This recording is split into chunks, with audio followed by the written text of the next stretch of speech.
And I'm Dan.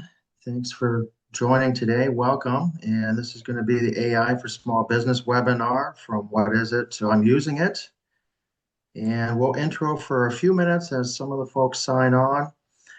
Quick rundown is I'll cover the AI basics, some of the guardrails, and then my colleague John will demonstrate some practical business uses, and we'll have some time for Q&A along the way.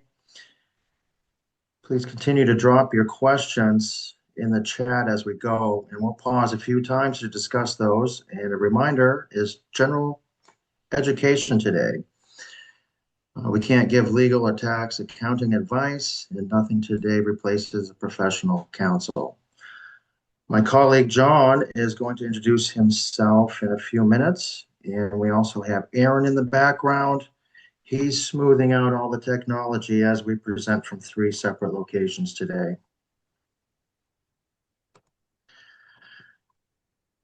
And again, I'm Dan McDonald, and I do work with the Maine Small Business Development Centers of Maine. I'm hosted by Northern Maine Development Commission, and I work in Washington County and Northern Hancock County. My role today is to set some basics and discuss the guardrails before we jump into the hands-on business uses with John. And he'll introduce himself now. Good morning, everyone. My name is John Jansen. I've been with SBDC for a little over a year and a half now, and I'm hosted at AvCog. So the SBDC is a statewide organization. It's a nationwide organization, actually. Each state has a seat. We are funded and run through University of Southern Maine. But like Dan mentioned, he's hosted through NMDC. I'm over here in AvCog. So I cover Franklin, Androscoggin, and Oxford counties. And SBDC offers no cost confidential business advising. We do really like to stress those 2 points. You never have to pay for our services. It's plain and simple. That means what it means. And it's confidential. So we're not going to share any of your information. We deal with people's tax information and, financial records and stuff like that. So we keep it all private. We've got advisors sprinkled throughout the entire state. Dan's out in Eastport. I'm here in Auburn. So we're literally about as far apart as we can get, east to west. And we cover stuff from A to Z. So we have a lot of folks who come to us for startup help, writing a business plan, getting some initial funding through a commercial bank, maybe. And then we've got folks who want to buy or sell a business. We have folks who need to hire or fire employees, and we kind of cover the whole gambit. So we're here as a resource for folks. And what we always say is if we can't answer the question, we probably know who can, and so we'll at least get you pointed in the right direction. And again, a quick list of some of the stuff that we help folks with. One of our big things, like I said, is startups, helping folks get financial projections ready for getting a loan, that kind of thing. But today we're going to talk all about how to implement artificial intelligence in your business. So, Dan? Okay, thank you, John. And we're going to start off with a poll just to see where everybody's at with their AI use. And um, Aaron's going to launch that poll for us so we can gather some information from y'all. How are you using artificial intelligence now? Are you using it for content creation or marketing, customer service engagement, data analysis, business insights, automation of repetitive tasks? Are you using it for something else or not using it at all? Okay, so we got, There we go. okay, yeah, they're still It's coming in. just about Excellent. everyone there. So we got That's a lot of pretty people good. using it for data analysis and business insights. So that's cool. That is good. Yeah, excellent. We'll end that poll. Beautiful. Okay, thank you. Excellent. Okay, yeah, I'll close that down.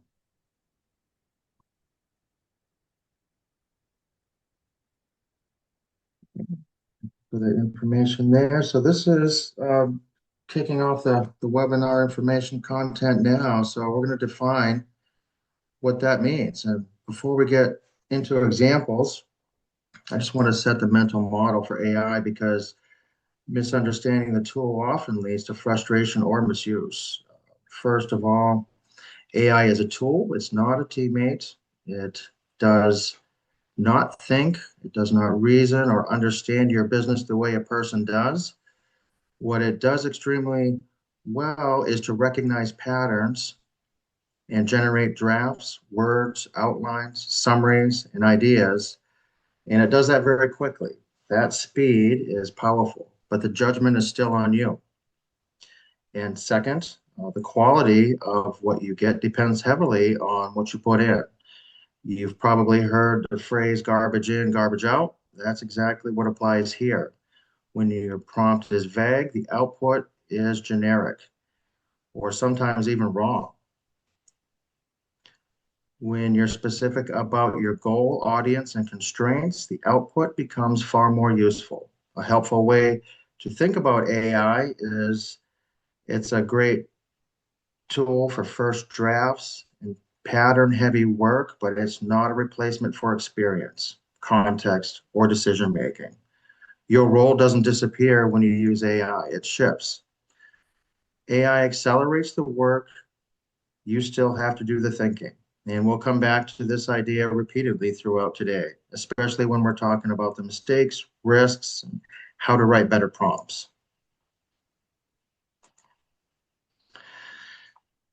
And to define this, let's just level set with what it actually means. And so when people hear artificial intelligence, they often picture something human-like or autonomous.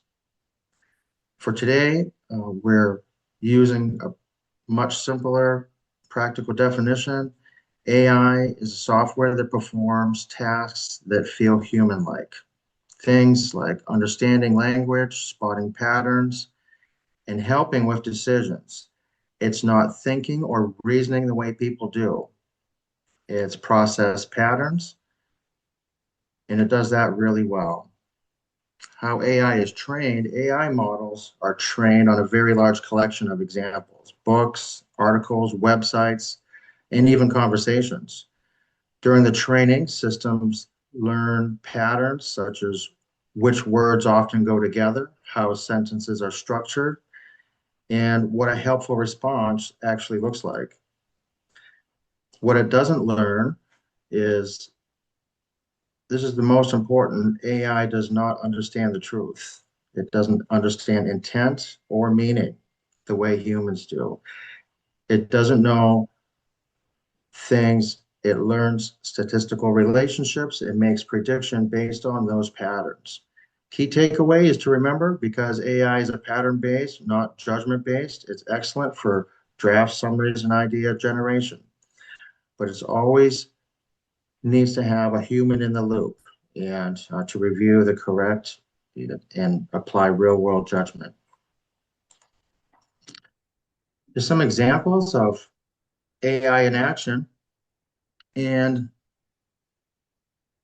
here's some major brands that people might recognize. Google, search algorithms, and Google Translate uses AI for language processing and pattern recognition. Amazon Alexa voice assistant and product recommendation engine leverage AI for personalization and voice interaction. Netflix is AI-driven recommendation system suggests movies and shows based on your viewing patterns. Tesla, autopilot, and self-driving features use AI for real-time decision-making and object detection.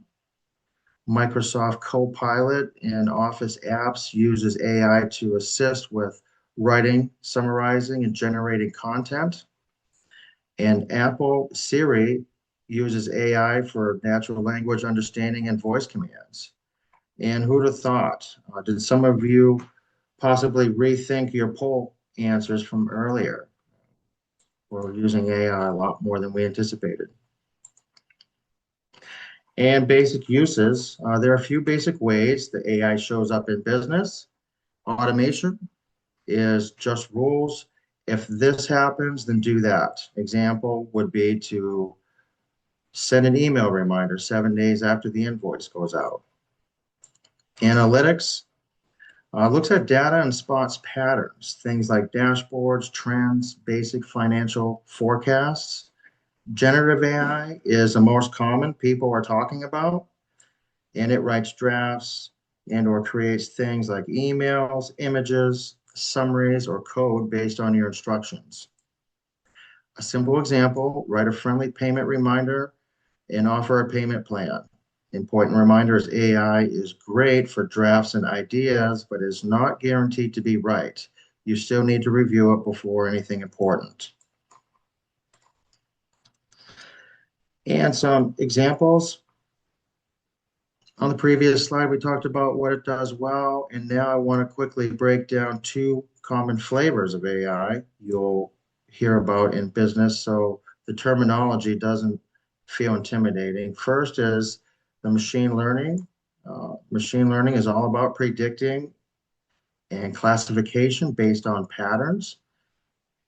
You're already using it every day, even if you don't realize it. And you might not even call it AIs. Some of the common language we call is credit card fraud detection. So who's received a phone call about, somebody detecting your credit card fraud? Movies or music recommendations.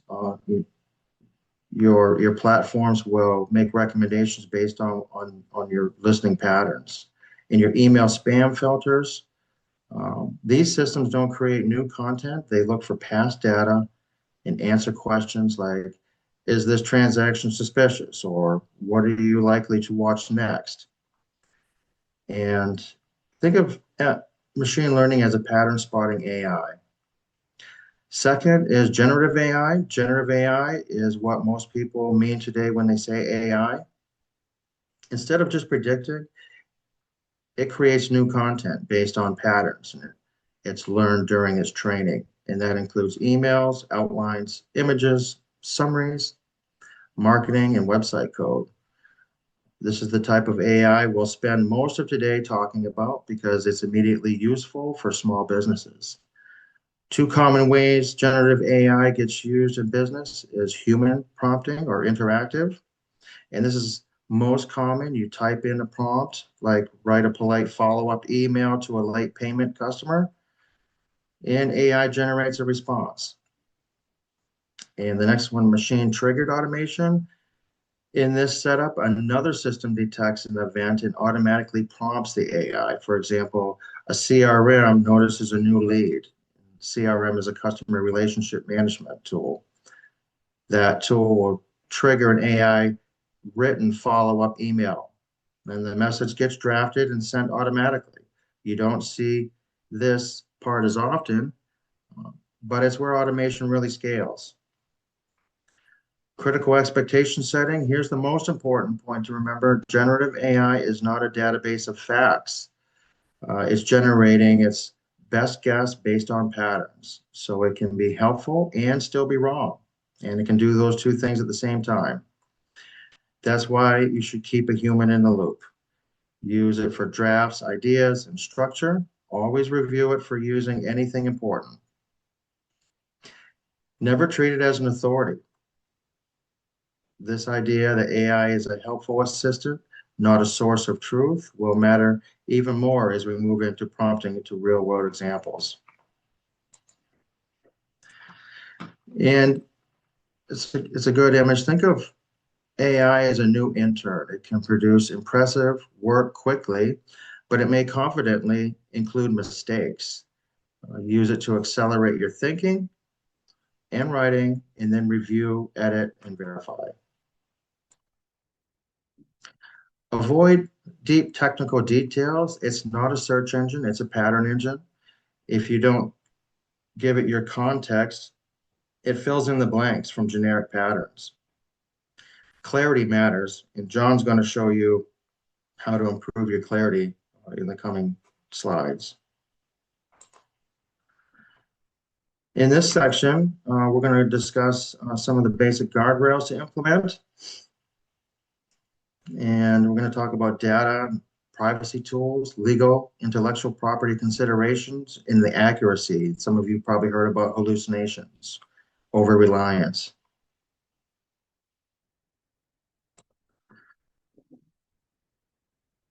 Remove or replace the sensitive data, customers' personal information like social security numbers, date of birth, health information, payment details, confidential business information like pricing, strategy, contracts, and passwords, proprietary content you don't have rights to share. When in doubt, redact, summarize, or use a placeholder. Replace the names with customer A or customer B. Replace the numbers with ranges. Summarize sensitive documents rather than pasting them. Your clients really expect you to protect their data and treat AI prompts the same way.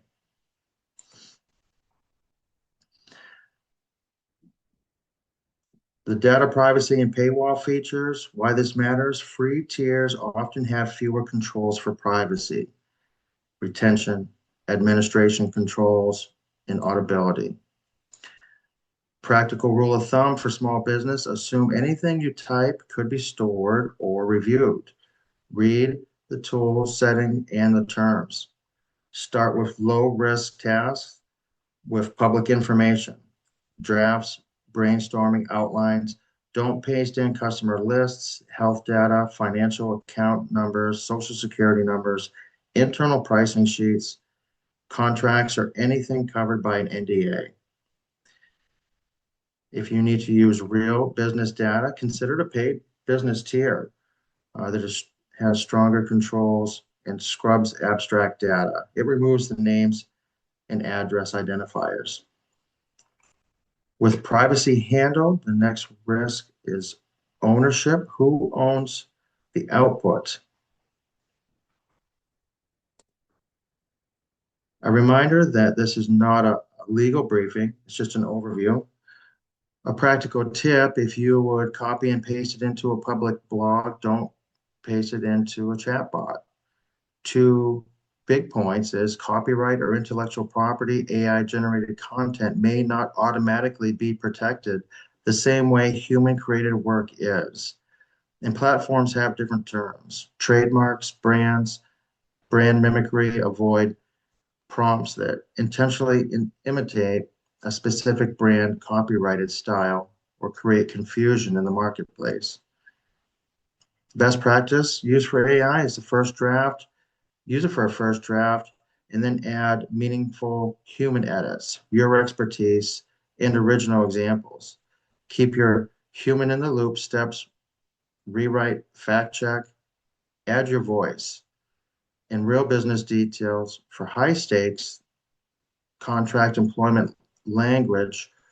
Regulated industries use a professional to review. And here's some more warnings of Sorry, Dan, I just want to jump in real quick on that one. I couldn't find the mute button. That, the last slide you were just on with the best practices for making edits and that kind of stuff. We see that a lot where clients will come up with a draft for their logo. And it's really important that you bring that logo, that idea, because listen, I would do the same thing. I'm a terrible artist. If I have an idea in my head, it's not coming out on paper if I'm using a pencil.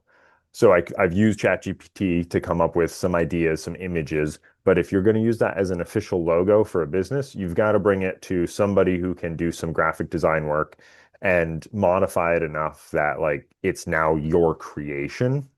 Otherwise, that image is technically public domain and anybody could use it. So you do have to be careful with those kind of things.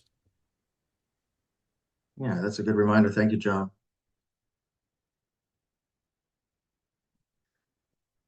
And then the warnings and limitations again is keep a human in the loop. And we just try to keep beating that drum to help that set in. AI can produce plausible sounding but incorrect information, dates, citations, policy numbers. How to manage it? Ask for sources and then verify them. Click through them. Ask the tool to show assumptions and list uncertainties. For numbers, cross-check them with your own records or primary sources.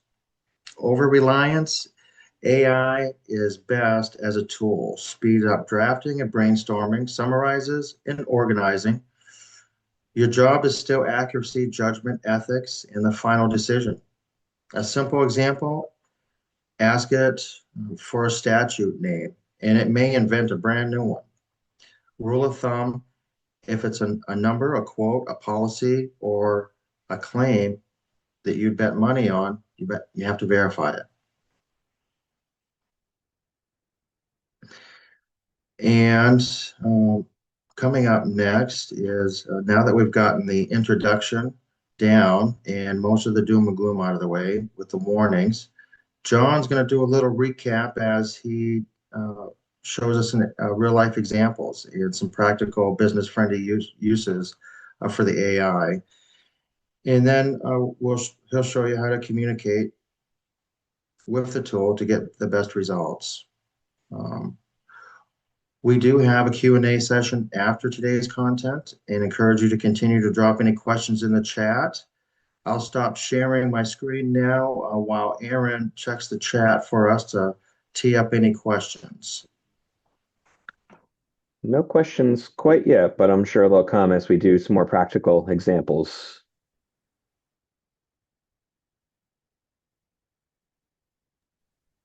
All righty, let me get my stuff up and running here. All right. Is that working now? Everybody sees it? We Looks gotcha. good. Thank you. Beautiful. All right. So Dan had touched on these earlier. He, mentioned a few various uses of AI, and some of them are what people had already mentioned in the poll. I'm going to do a slightly deeper dive on these.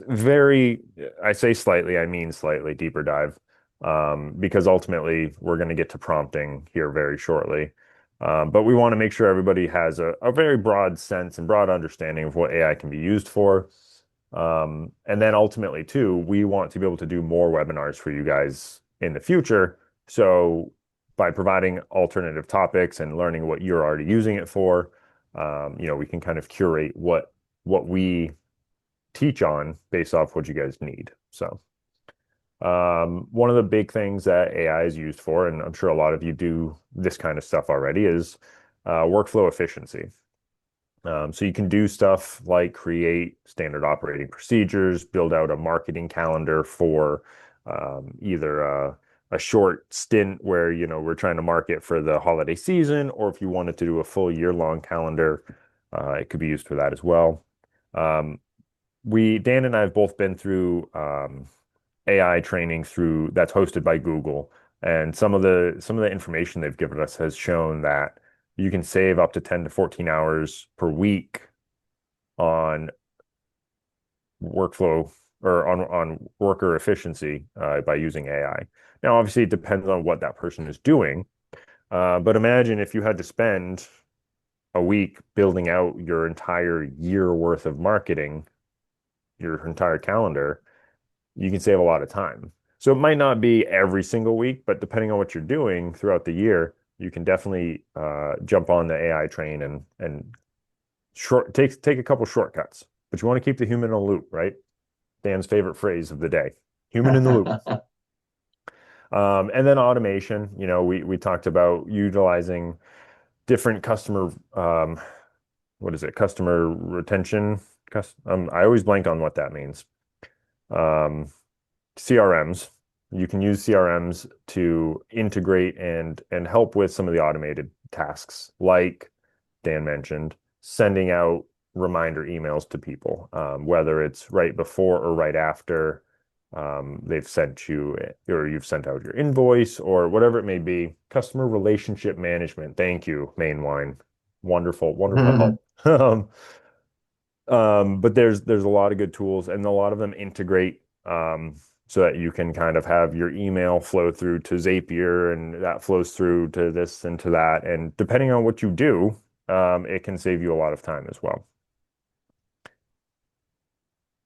And then the last one, as you know, Dan has touched on, we're all about working smarter, not harder. So by using AI, and whether it's going out of your way to use AI, like I'm about to show you, or using stuff that's integrated, or using CRMs to, pull everything together, or something that's integrated like Microsoft. You can have a lot Microsoft Copilot. You can have a lot. You can save a lot of time by just using what's already native to these platforms. Aaron, is it safe to link tools to software like Notion? So safe is a relative term. It depends on how much risk you're willing to take. Um, for the most part, a lot of the bigger programs are, they're widely known, widely used, and well respected because they have a pretty proven track record. But you still have to be cautious. You've got to review their policies, and you have to use your judgment and your company's judgment too to determine if it's worth uploading client information or company information to some of these platforms.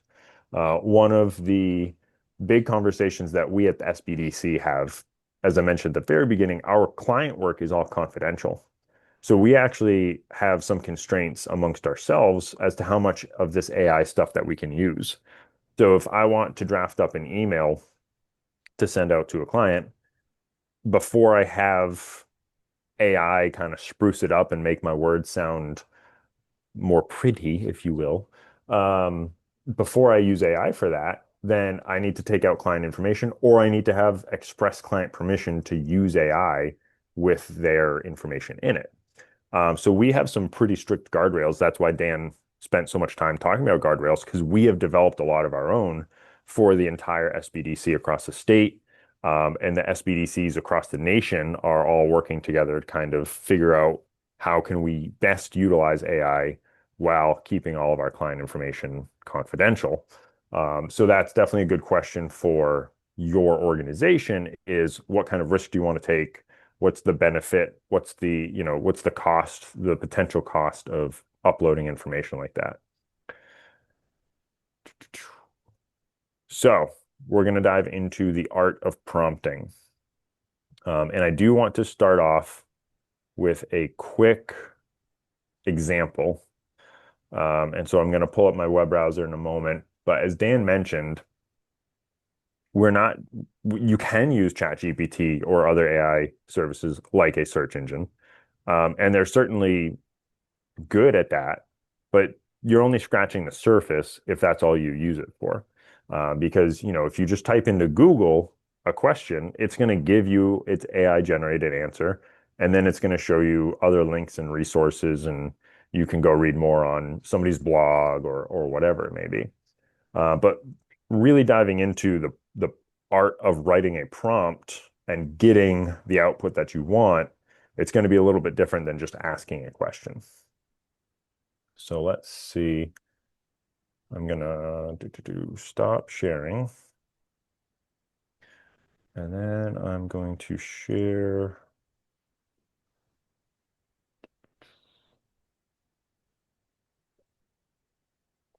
All right. So right now we've just got ChatGPT. So our organization does pay for ChatGPT. It definitely helps with the compliance and the customer information privacy, all that kind of stuff. But if we just type in, this was a great question that Aaron had come up with yesterday, actually. How does sleet form when it's already like below zero?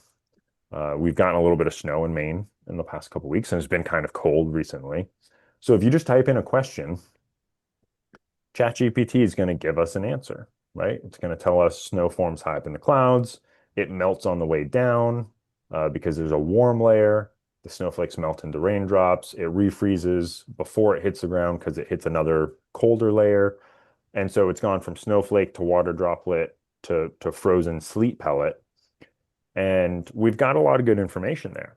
Now, I could take this information and I could tell you guys, I can go tell my friend, oh, that's why it's sleeting out. Now Aaron knows. I hope you like this answer, Aaron. Um, and that's great, right? We've gotten some kind of output from AI. And without going into too much detail, I'm going to take its word for it, right? That's the short answer is the air temperatures change with height, not just at the ground, and the snowflake melts and then refreezes. Okay, great. But if we wanted to really write some kind of a prompt, what I'm going to do, and I'll explain this stuff to you guys in a moment of how I got to this answer. But now I'm going to say, hey, all right, ChatGPT, you are a local meteorologist for a news station. I want you to provide me with a three to five paragraph explanation on how sleet is formed using technical jargon. And I want you to provide links to any sources that you use. And then I want you to provide a condensed 200 to 300 word social media post that summarizes the answer using everyday language. So there's a lot of stuff that I've built into this prompt. Again, we'll go into it in detail in a moment, but it's a very different question than just how is sleet formed. And so we're going to submit it. It's going to think for a moment because that's the beauty of ChatGPT. Whichever version this is, it's the thinking version. I think they just call it the thinking version. It's going to actually take its time to go through and put together a full report for us. Now, this is obviously where kids in middle school, high school, college, they can get in trouble because if you just take that and put it in your paper and submit it, well, they've got ways to test if it's AI generated, and then you can get expelled for plagiarism. So don't do that. Again, you're going to want human in the loop. I think that's twice now that I've said it. You're going to want human in the loop to make sure that what you're generating is, useful, is real, is yours. So we've got this whole big paragraph. We got 1, 2, 3, 4. We got 4 paragraphs, right? And my prompt was give me 3 to 5. So it hit the nail on the head there with 4. It gives me sources, right? So we've got weather.gov, we've got NOAA, and we've got the American Meteorological Society. Now, without clicking on each of those links, just from a glance, I'm getting the sense that these are legit websites looking at, weather.gov. I know NOAA is a thing. This is a .org.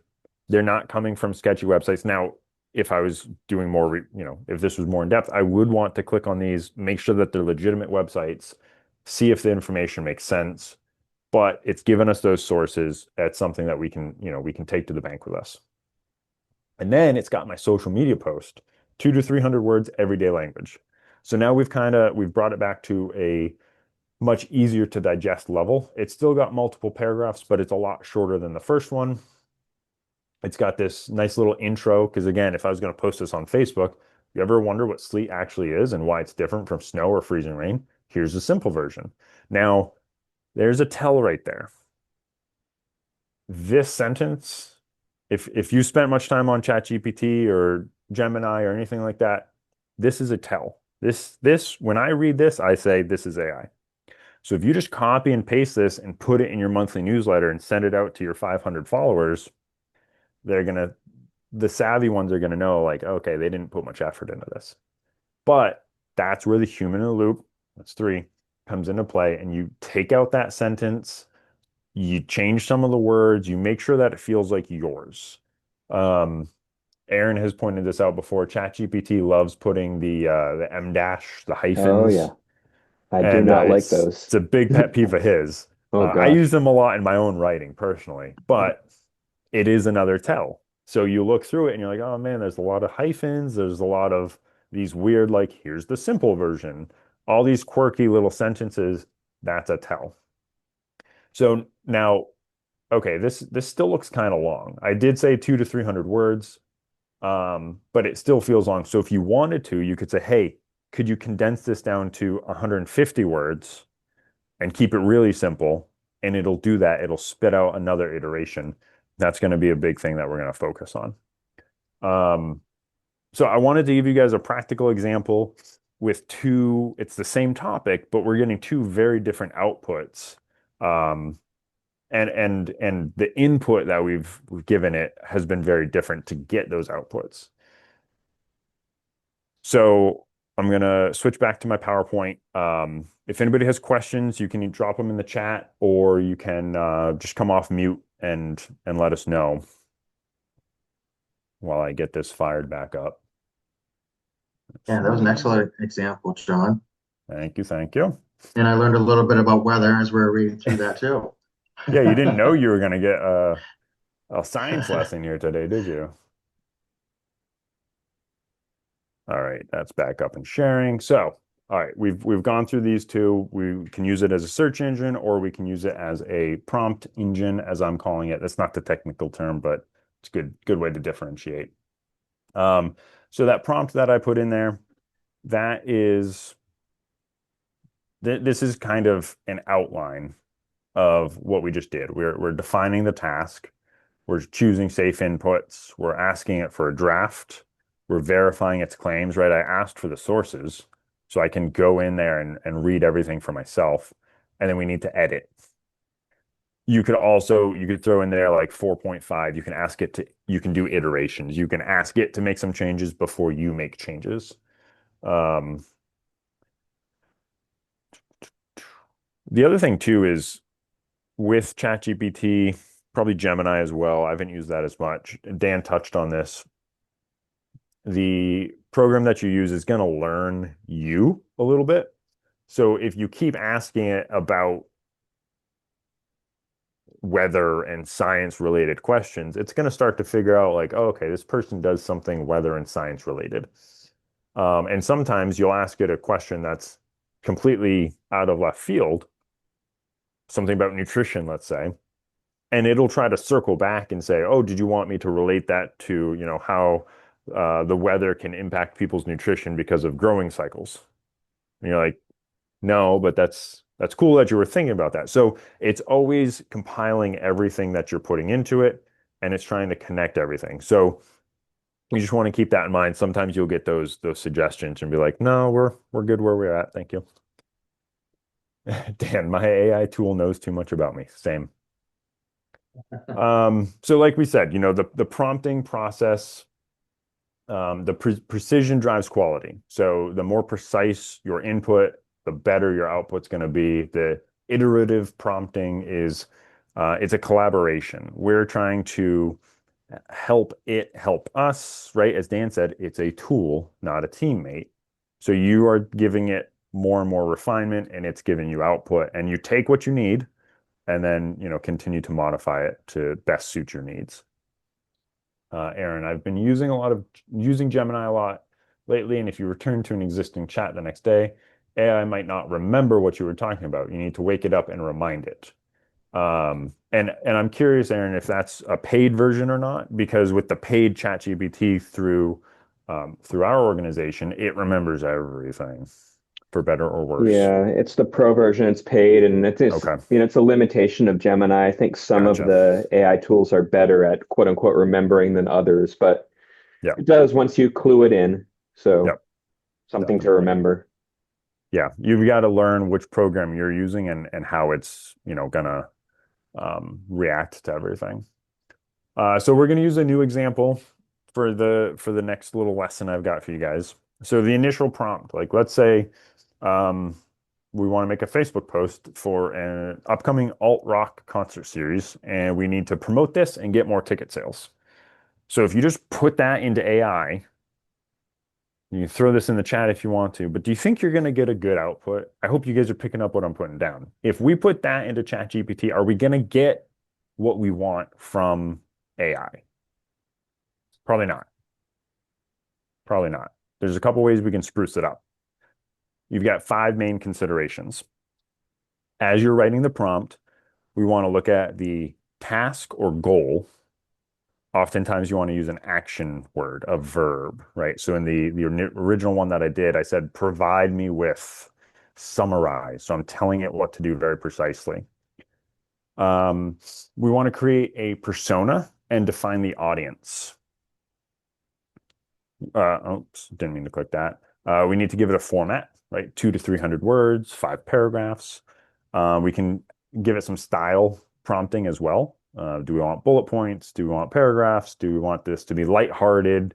Do you want it to be a professional sounding email? I do that all the time.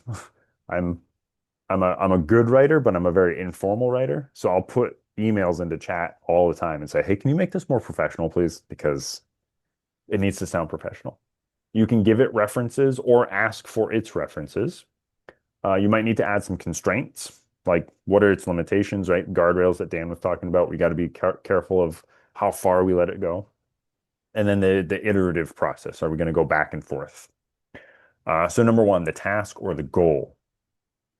What action do you want help with? You might ask it to write an email or create an image.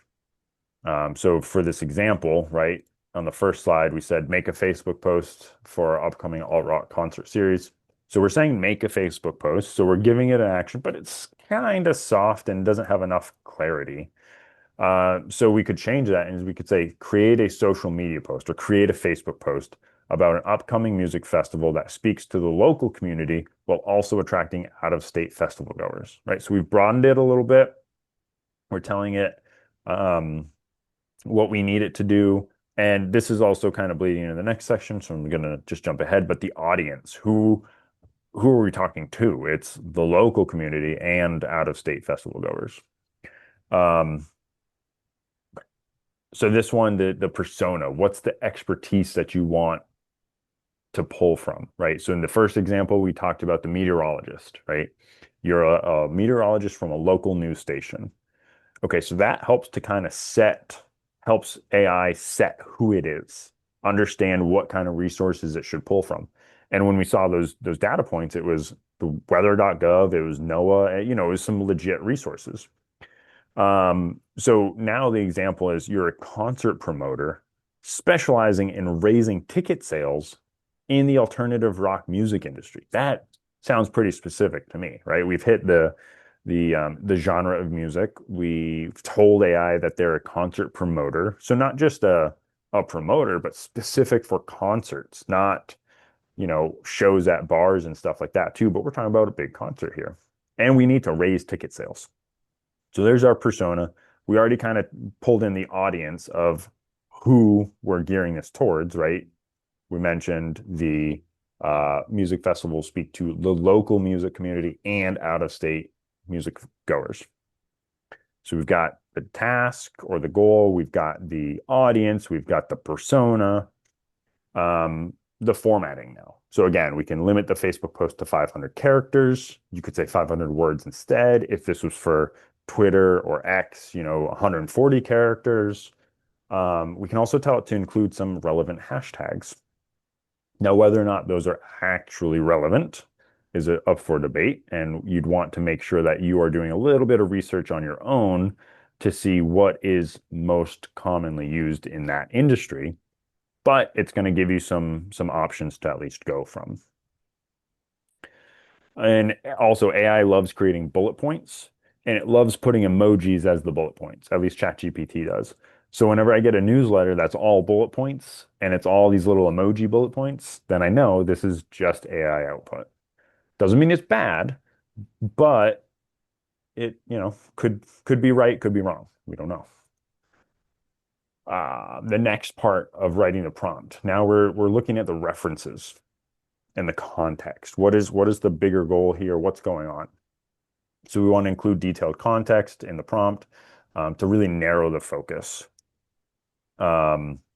If you've got relevant documentation to upload, you could do that here.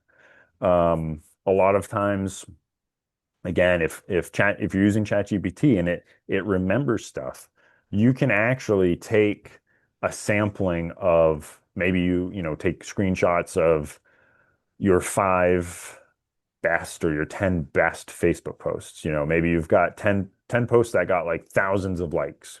So you take a screenshot of each of those, upload them into ChatGPT and say, here are my 10 best Facebook posts.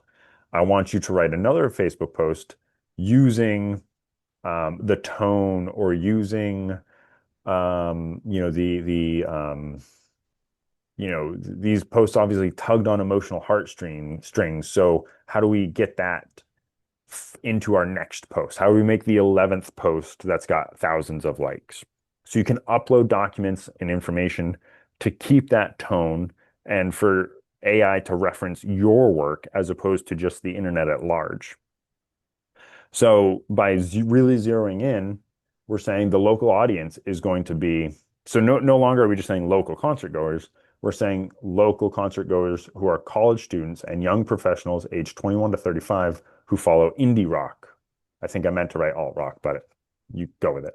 The festival, now we're giving you more details about the festival, is going to be 12 bands over 2 days with camping options and local food. Okay, that's a ton more information. And without that, that initial prompt, let me screen back here, make a Facebook post for our upcoming alt rock concert series. That is much different than what we're writing right now. Last thing, we want to give it any constraints, groundings, rules, are there things to avoid, requirements. We want bullets, we don't want bullets, whatever it is. So in this case, maybe it's review the document titled social media examples that we've taken screenshots of, and use that same tone. So here's our new prompt. You're a concert promoter specializing in raising ticket sales in the alt rock music industry. Create a multi-platform social media post about our upcoming music festival that speaks to the local music community while also attracting out-of-state music festival goers. Limit the post to 500 characters. Include 5 relevant hashtags. The local audience is primarily college students and young professionals aged 21 to 35 who follow alt rock, indie rock, whatever. The festival features 12 bands over 2 days with camping options and local food vendors. Review the other Facebook posts that I've uploaded. Use that same tone. So this is very different than make a Facebook post for our music festival. We can already tell that like when you've put this much thought into writing the prompt, you're going to get a better output. It's the same idea. You ever walk into someone's office, your boss, your spouse, whoever it is, and you're like, hey, can I just run something by you? And you start talking, and then you turn around and leave because you're like, oh, I answered it. Right. So just by getting those words out and really thinking about the problem that you're facing, sometimes that answers everything you need anyway. That's the same process that we're going through here, is not just throwing something in there and hoping that the result worked for us. It's really critically thinking about what do we need to get from this in order to attract more, festival goers, raise our ticket sales, whatever it is. So the output. Alt Rock Your Socks Off concert is coming. He throws in that little emoji. 2 days, 12 bands, indie rock energy, late nights, camping under the stars, and local food that hits just as hard as the music. Whether you're repping the local scene or rolling in from out of state, this is the kind of weekend you plan a road trip around. Come for the bands, stay for the community. All right. So maybe I don't love that final catchphrase, come for the bands, stay for the community. It was a good effort, ChatGPT, good effort, but I don't love it. So I can go in and change it. Or I could even ask it to say, hey, could we maybe, could you change that last phrase, and, tweak this, tweak that. But it's a pretty solid output. The question is ultimately going to be, does it work? Well, now you've got to put it out there and see if it attracts who you want it to. It's given you some those 5 hashtags that you asked for. So now you also would want to check on Instagram or Facebook and see if those are actually relevant, right? Are they trending? Are they popular? If live music actually doesn't have that many responses, maybe you want to change that one. I'm sure live music does. Bad example, but Aaron says, I find that sentence construction starting off with whether or not is an AI tip-off as well. Yes, it's like offering options it intuited. Yeah. So there's definitely you want to catch that whether you're repping the local scene or rolling in from out of state. Maybe you talk like that. That's fine. But if you see one of those little tip-offs, you'll probably want to change it. All right. I've been talking rapid fire, high speed. Do we have any questions? Do you guys need more examples? Do you feel like you learned something? Do you have questions for Dan about the guardrails? Is there anything about prompting that you want to see again?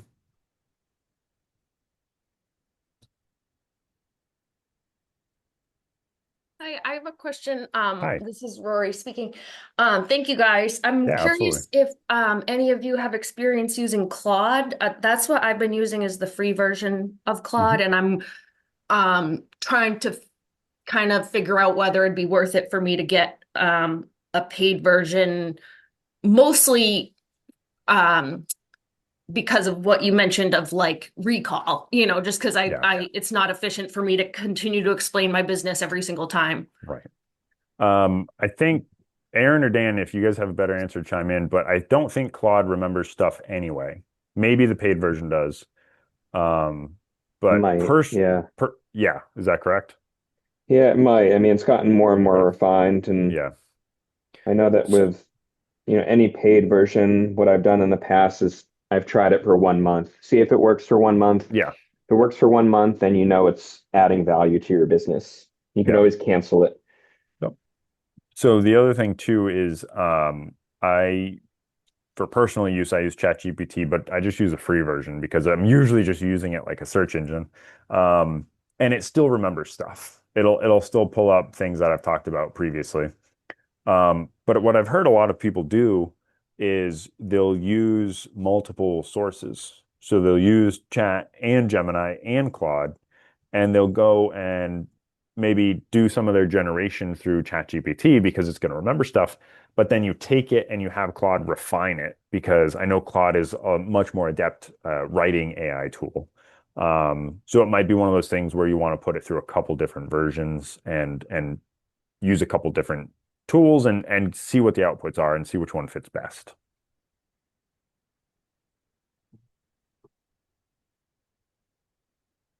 You are very welcome, Rory. Um, I'm curious about using it for repetitive tasks. What kind of repetitive tasks are you, if you don't mind us asking, what kind of repetitive tasks are you talking about?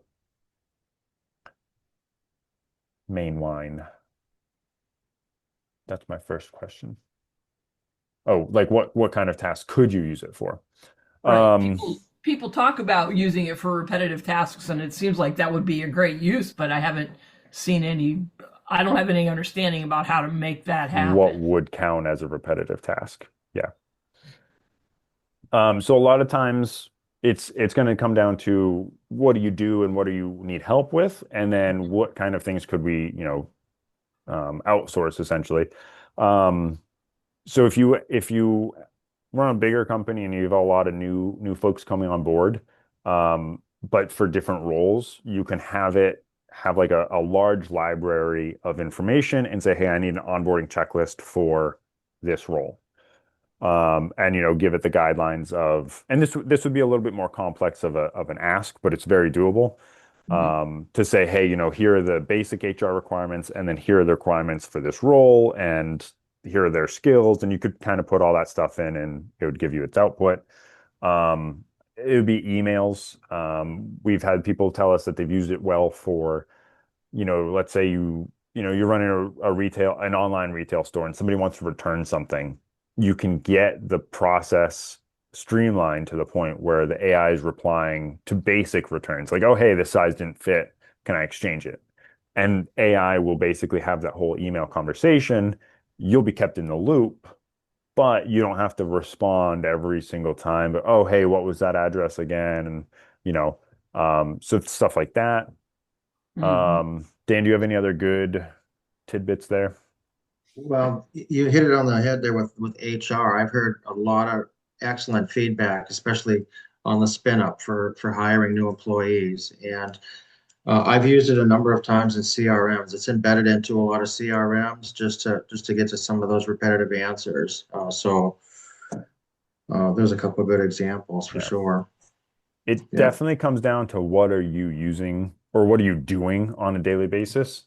And then we can figure out like, okay, how can we offload some of those things? Okay. Thank you. Absolutely. And that's something, if you're not working with an SBDC advisor yet, shameless plug for our services. If you're not working with one of us yet, it's a conversation we're willing to have with you. Absolutely. What about services that are offering a monthly fee that includes Claude, ChatGPT under one platform? Have you tried them and found them to work well, or are they clunky? I'll be honest, that's the first I've heard of that. So I cannot give you good feedback on that. I think I'm always, Perplexity is one of them, right? Isn't Perplexity one that you can switch models? I think you can oh, do okay. Claude, Yeah, ChatGPT, at least Claude and ChatGPT you can do yeah, under Perplexity. yeah, There Right. might be others too. yeah. It it's really going to come down to what are you using it for, right? If you need the latest and greatest ChatGPT version, um, maybe Perplexity is like always one model behind or something. There's got to be some drawback to it, right? So if you need the latest and greatest, the deepest thinking version of ChatGPT, maybe you need to pay for chat. But yeah, now that Aaron's mentioned Perplexity, like I've heard good things about Perplexity. I've just never used it.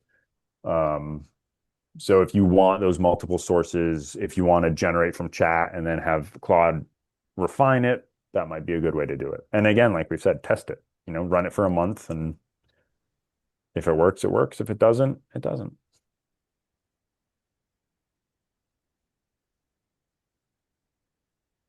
Some good questions so Really far, been guys.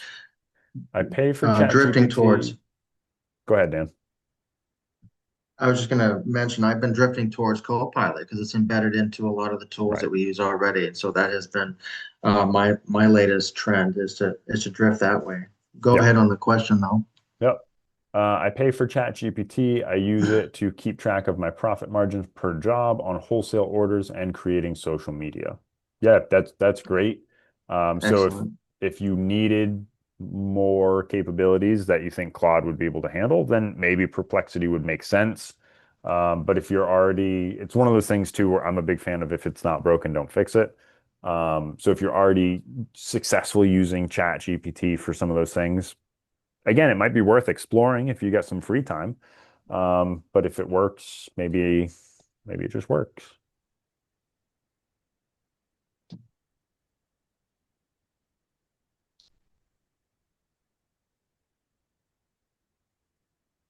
Excellent. As you were talking about some of the telltales of the outputs, it reminded me of a highly promoted book that I purchased off of Amazon, Hmm. and so I've been doing a little research on a couple of different things. About creating a trust. And I think my phone heard me talking about a trust with some people. So I got an advertisement, Oh, and so I geez. ordered this book. And as I'm reading through it, it had all the telltales you were talking about. The entire book was published with AI. Was it? You know, Wow. yeah. So it was all repetitive. Each chapter was repeating the same information over and over. So um, like you had mentioned, as far as keeping somebody in the review process is really important, Yeah. especially if someone's relying on that information. Yeah. Yeah. AI can definitely get a little repetitive, and yeah, boring. Hmm. That's not a good way to keep everyone's attention. I will say to Dan and my credit, I don't think we used AI very much to build this webinar. We used it a little bit to get the base model, but we did a lot of this work ourselves. So Yeah. for better or worse, this PowerPoint was on us. Thank you guys for attending. Thanks for coming in and hanging out with us. Like I said, if you want to reach out to either of us, or both of us, or just find your nearest SBDC advisor, it's mainsbdc.org. You can register for no cost advising, or just find us and send us an email.